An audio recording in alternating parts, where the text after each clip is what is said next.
विक्रम सिंह साहब हमारे साथ मौजूद हैं। उत्तर प्रदेश जैसे सूबे के डीजीपी रह चुके हैं, हमारे साथ इस वक्त मौजूद हैं। कुमार विक्रांत भी हमारे साथ लगातार जुड़े हुए हैं। विक्रम सिंह साहब, क्या आपको लगता है एक ऐसी घटना घट गई है कि आने वाले वक्त में पंजाब की चन्नी सरकार के लिए जवाब देना मुश्किल होगा? गृह मंत्रालय ने राज्य सरकार से रिपोर्ट तलब की है। समीर साहब, इस गंभीर त्रुटि का कोई उत्तर है ही नहीं। ये तो ऐसा लगता है कि हमने हालात ऐसे पैदा कर दिए और ऐसे हालात पैदा कर दिए कि राष्ट्र के प्रधानमंत्री, निर्वाचित प्रधानमंत्री अपने को असुरक्षित अनुभव कर रहे हैं और मुख्यमंत्री को धन्यवाद दे रहे हैं कि वो जीवित वापस जा रहे हैं। इससे ज्यादा शर्मनाक स्थिति कोई हो नहीं सकती है। और मैं ये कहता हूं कि पंजाब पुलिस को चाहिए कि कम से कम जो जिम्मेदार अधिकारी थे और पंजाब प्रशासन को, सरकार को जो प्रशासनिक अधिकारी जिम्मेदारी थी, क्योंकि वीआईपी सिक्योरिटी एक गणित के फॉर्मूले की तरह होता है, उसमें कोई विकल्प या किसी तरह की कोई ऐसी चीज नहीं है कि क्योंकि बारिश हो गई हम रोड पे चल रहे हैं। रोड जर्नी इसके बैकअप और बैकअप और बैकअप, इतने बैकअप होते हैं कि कोई चीज हमें अचंभित और गलत तरीके से हमें नहीं फेस करना पड़ता है। हर चीज की तैयारी रहती है।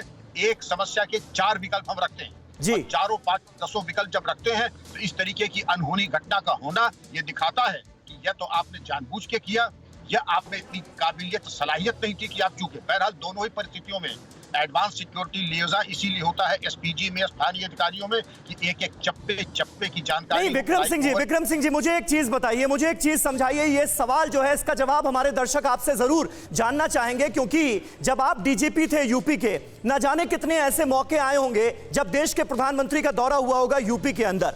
आमतौर पर जब प्रधानमंत्री का काफिला किसी रोड से निकल रहा होता है, कौन कौन से वो प्रोटोकॉल हैं जो फॉलो किए जाते हैं? क्योंकि यहां पर जानकारी ये भी सामने आ रही है सर कि इस रूट के बारे में सिर्फ पंजाब पुलिस को पता था। पंजाब पुलिस ही जानती थी कि पीएम मोदी इस रूट से होते हुए हुसैनीपुरा जाने वाले हैं।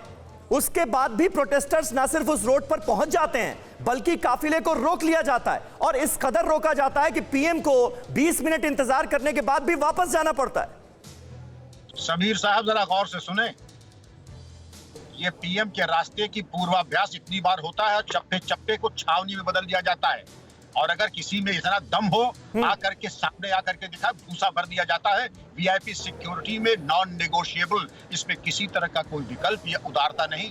प्रशासन एक नंगी तलवार की तरह है। आंदोलन कर लिया है तो आंदोलन स्थल पे कीजिए, वरना वो नसीहत दी जाएगी, आप भूल जाएंगे आंदोलन करना। ये कोई तरीका नहीं कि इस तरीके के देश के निर्वाचित प्रधानमंत्री, जो कि सबसे सुरक्षित व्यक्ति होना चाहिए, आज वो अपने प्राणों की अगर बचा हुआ है तो इसका धन्यवाद परमात्मा बिल्कुल ये बिल्कुल अस्वीकार है। और मैं समझता हूं कि क्या आंदोलनकारी और क्या वो लचर पुलिसकर्मी और पुलिस अधिकारी जो वहां ड्यूटी पर थे, लानत है उन सबके ऊपर। नहीं, सही बात है सर, सही बात है। देश के प्रधानमंत्री की सुरक्षा में इतनी बड़ी चूक आखिर कैसे हुई, इसका जवाब तो बनता है। अड़ी सोमवार से शुक्रवार शाम 6 बजे सिर्फ TV9 भारतवर्ष पर।